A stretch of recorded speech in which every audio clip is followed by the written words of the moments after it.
Vous naissez François Jolivet en 1966 à Châteauroux, au moment où les Américains s'apprêtent à quitter la base aérienne de l'OTAN. Diplômé de droit public et de management, vous débutez votre carrière en 1990. Vous êtes alors assistant parlementaire du sénateur berrichon François Gerbaud, un gaulliste pur et dur, artisan de la loi Pasqua sur l'aménagement du territoire en 1995. 1995, c'est justement l'année où vous obtenez votre premier mandat.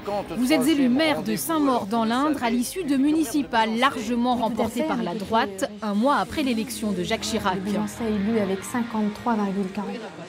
Spécialisé dans le logement, vous devenez aussi directeur général de l'Office public de l'habitat, l'OPAC de l'Indre. À 30 ans, vous êtes d'ailleurs le plus jeune directeur d'office de France.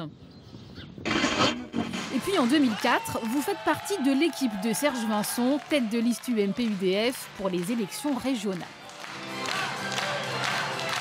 D'abord, c'est une équipe qui est présentée au suffrage des électeurs. Ensuite, nous avons un chef de file régional qui n'a jamais quitté le Berry, et c'est important pour le berrichon que je suis. Nous avons fait un travail d'écoute, et donc nous souhaitons donner résonance au territoire. Ce sera une défaite pour la droite, mais vous siégerez au Conseil régional jusqu'en 2016, la veille d'une année charnière.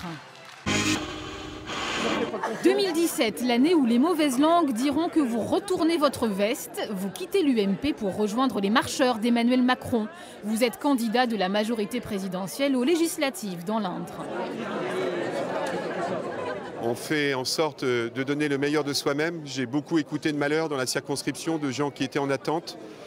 Je leur ai dit que je leur ferai pas honte, et j'espère que je leur ferai pas honte s'ils portent leur voix sur moi quand je serai pour me faire députer. Pardonnez-moi, je suis un peu ému. Au second tour, face au Front National, vous obtenez plus de 70% des voix. Désormais élu de la nation, vous restez attaché à votre territoire. Mais à l'Assemblée, il vous faut maintenant, François Jolivet, prouver que vous pouvez être autre chose qu'un député godillot.